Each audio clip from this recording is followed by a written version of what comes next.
Welcome to LFA's video on lactose. Lactose is a simple carbohydrate and is the sugar component of milk, to which is why it's commonly called milk sugar. Found in milk from mammals and is a byproduct of dairy production. It occurs naturally in dairy products such as cheese, milk and yogurt. In tableting, a pharmaceutical-grade lactose must be used. It's specifically produced to meet the required standards.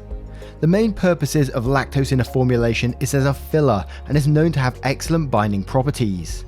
It's a very popular excipient as it works with many active ingredients and other excipients due to it being chemically stable and inert. LFA's lactose is known to enhance the flavor, texture and color of your tablets, making the manufacturing process smoother.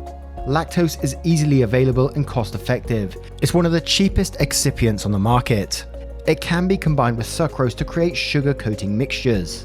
Lactose powder is a widely accepted ingredient that is considered safe across the world. It will improve the quality and taste of your product. If you're considering using lactose in your products, you need to be aware of consumers who are lactose intolerant, and this needs to be taken into consideration. The inclusion of lactose powder needs to be made very clear on the label and information leaflet.